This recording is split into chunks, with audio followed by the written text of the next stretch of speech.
In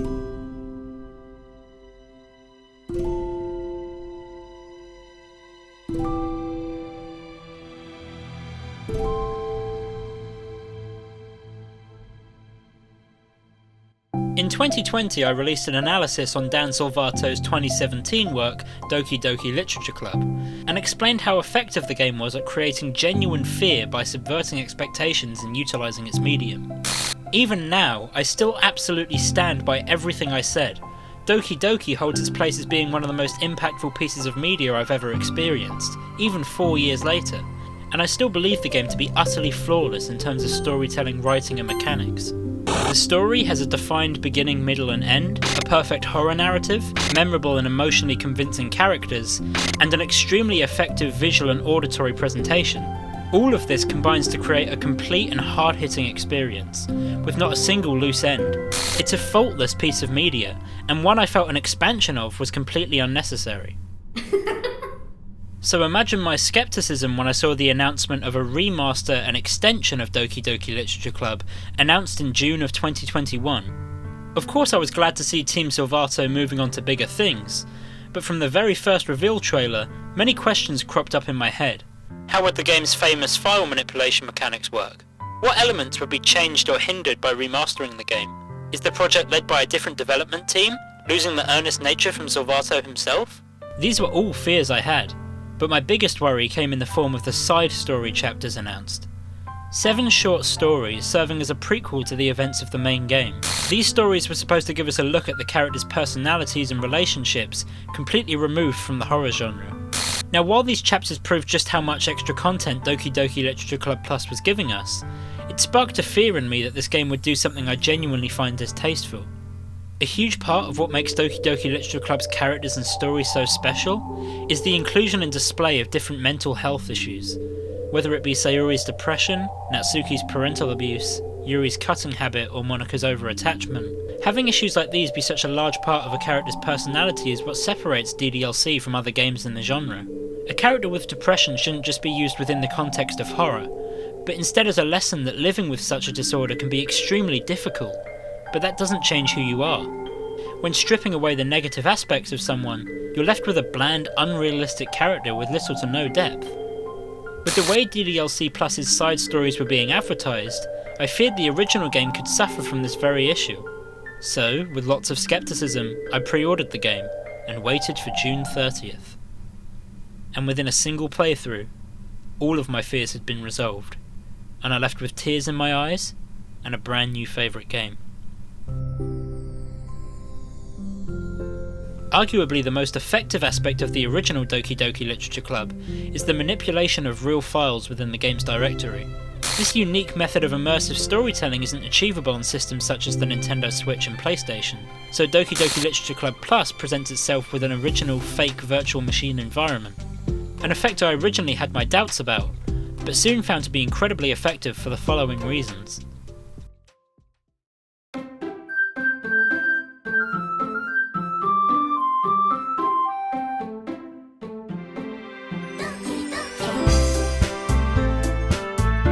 When booting for the first time, the game immediately opens to the original 2017 DDLC warning screen, before entering to the main menu. New players unfamiliar with the game's external effects would automatically assume this is the game's menu in its entirety, only noticing the virtual machine system when clicking the Quit DDLC button, and in some cases, this may not even happen until reaching a later point in the game. When the player finally does enter the desktop, however, the overall presentation of the system feels incredibly authentic, with low monitor hums, boot up screens, and mountains of files to explore just as you would in a real operating system. While the file system seems like an obvious place to check for experienced players of the game, new audiences wouldn't know about the file manipulation until they reach the second act, and without knowing about the specifics of each event, these audiences may not even notice files being added to the manager, such as happythoughts.png or havaniceweekend.txt. The virtual machine way of presenting the game also means that the actual Doki Doki Literature Club game undergoes little to no changes in terms of operation, the best example of this being during the Yuri suicide scene. When trying to exit the game over the weekend, reopening the application will drop the player directly back into watching her corpse. Because of the virtual machine way of presentation, This scare remains completely unaltered in Doki Doki Literature Club Plus, preserving the effectiveness of the original work. This method of presentation also helps players witness some of the more obscure Act 2 corruptions, such as the different splash text when booting the game, in extremely creepy detail which I regret failing to mention in my original analysis. When opening Doki Doki, there's a small chance that the typical content warning message will be changed to a variety of phrases. The most chilling one for me personally being the words, "I have granted kids to hell."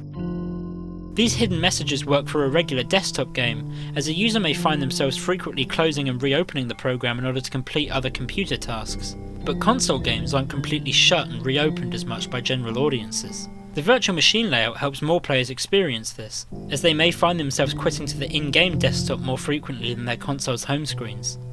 In terms of the game itself, I was extremely happy to see that not a single aspect from the original work had been changed, aside from resolution upgrades and overall accessibility options, a majority of which go unnoticed unless activated. Because of this, my experience felt indistinguishable from playing through the original 2017 game, something I'm extremely grateful for, as new players will be able to experience exactly what made the game so effective originally.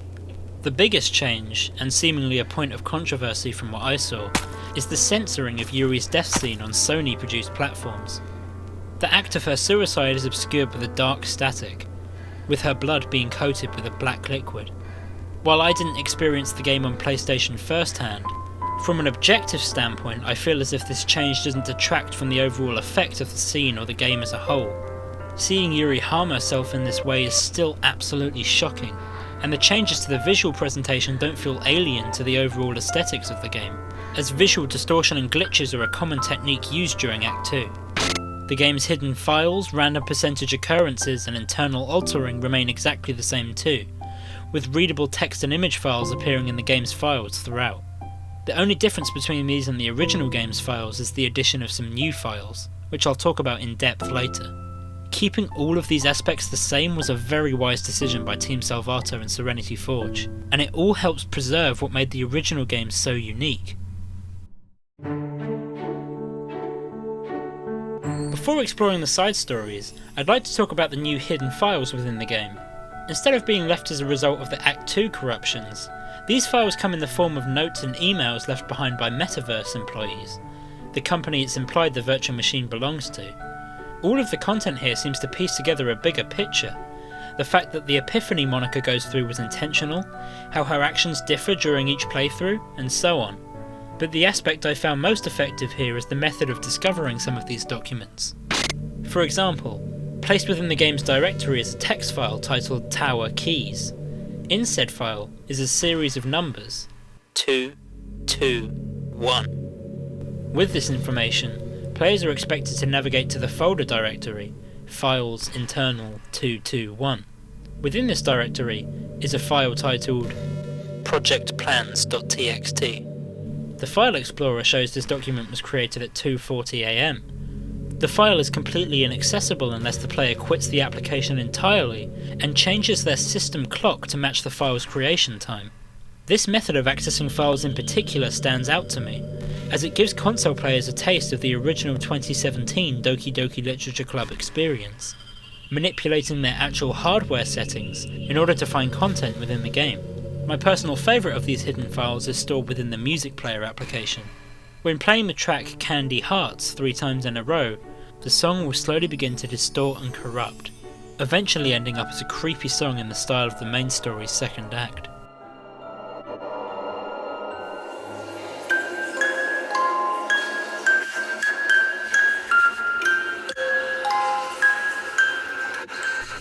Not only is this extremely difficult to find without pushing the limits of the software, but giving the side stories a hidden horror-themed edge also reaffirms that both Team Salvato and Serenity Forge carried over a lot of respect for the original work's techniques and themes.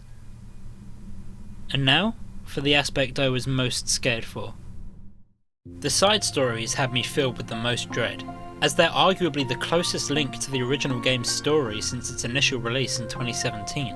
But merely by finishing the first chapter, all of my fears were immediately settled. The first chapter follows the Literature Club's initial creation, and how Monika and Sayori became friends, an interesting premise already given what more attentive audience members know about Monika's actions within the main story. I entered this chapter and quickly became accustomed to the new form of storytelling, an overall more peaceful tale of Monika's struggle to find new club members. But I must have let my guard down, and Dan Salvato once again managed to trick me into a false sense of security. After entering the club room after a stressful day, Sayori asks to show Monika something personal, and as the music cuts out, we're greeted by this poem. My stomach dropped. With little to no mention of mental health issues being addressed within these stories prior to release, the execution of this scene hit me incredibly hard, in a way that I can only compare to discovering Sayori's body in the original story. And while the side stories never reach a point as overtly dark as this one, this scene gives them all a lingering, foreboding atmosphere. I especially found it disturbing to think about these tales in relation to the original story. Throughout the side story chapters, each club member is given a chance to open up to Monika, whether it be about insecurities, mental health issues or worries. Within these chapters alone, these scenes are incredibly gentle and heartwarming, and help build on the club members' close bond and relationships with each other. However, I couldn't help but dwell on what happens after these events. Monika later uses these same insecurities and flaws in each character to manipulate them and even drive them to suicide. This huge break of trust really emphasises just how much Monika's epiphany affected her mentally, and somehow manages to make the already heart-wrenching scenes even more upsetting, knowing just how close the characters were with each other. These stories are a perfect blend between feeling innocent and teasing the character's trauma. For example, in the side story Balance, Natsuki gives Sayori a poem entitled The Best Place in the World, an analogy on sharing personal information too quickly. But when looking into the language deeper, Natsuki uses phrases such as, When someone knocks, I get scared. And I block the door with furniture. This type of language seems a lot more literal than metaphorical, especially with what we know about Natsuki's writing style.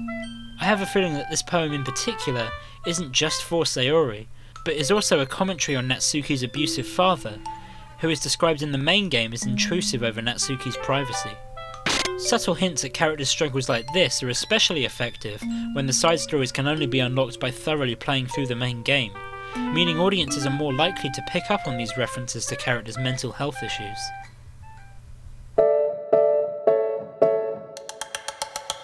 For a much larger release, Team Salvato teamed up with publisher and development company Serenity Forge in order to work on Doki Doki Literature Club Plus. I had never heard of the company before, and initially had fears regarding how much the game would be altered to be more commercially and financially successful. But after playing DDLC Plus, I can safely say that they clearly have a huge amount of respect for the freedom independent developers need when creating a game.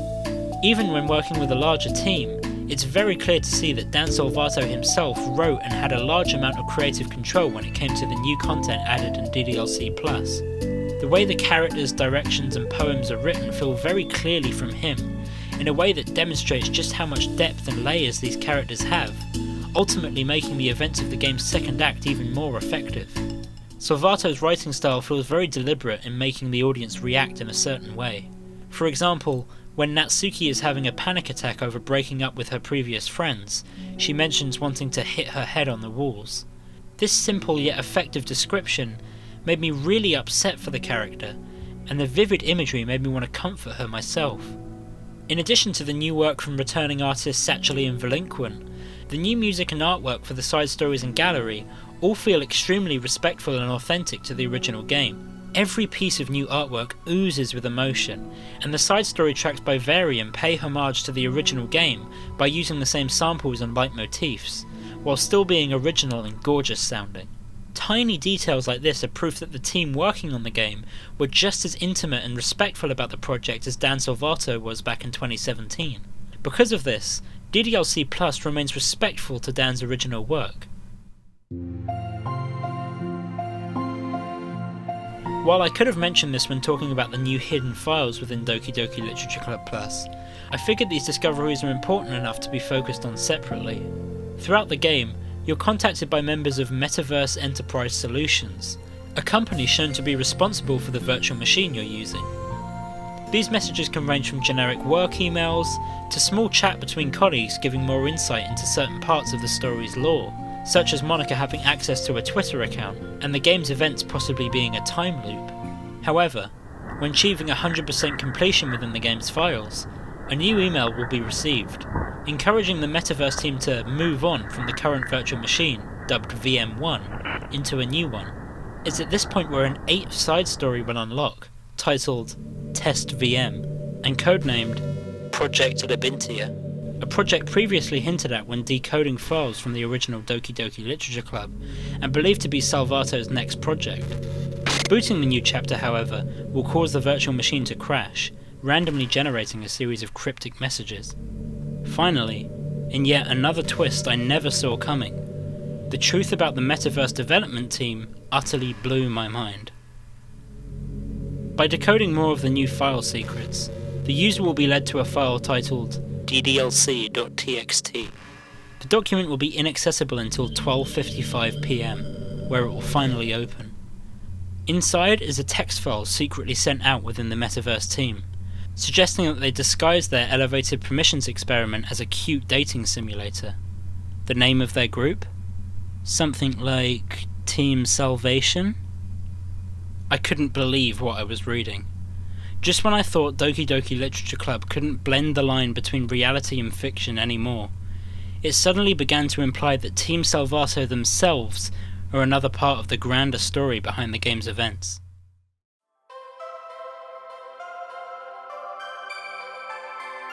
Such an earnest piece of art with this much care, work and passion placed into it can't be considered anything less than perfect. And while I don't personally think I'd like to see the characters within Doki Doki Literature Club return for a long time, Doki Doki Literature Club Plus has given me a huge amount of faith in Team Salvato for their next project, connected to the Metaverse story or otherwise. I've said it before and I'll say it again, Doki Doki Literature Club is an absolute perfect work of art through and through, and this remaster has only proven this point further. I used to describe DDLC as being one of my favourite games, and one of the most impactful experiences I've had with media, but DDLC Plus has opened my eyes all over again, and I am completely confident in saying that Doki Doki Literature Club Plus is not only one of my favourite video games of all time, but the most impactful piece of art I've ever had the pleasure of experiencing. And I can't thank anyone who worked on the project enough for what they've given me. Thank you so much for watching, and with everlasting love, goodbye.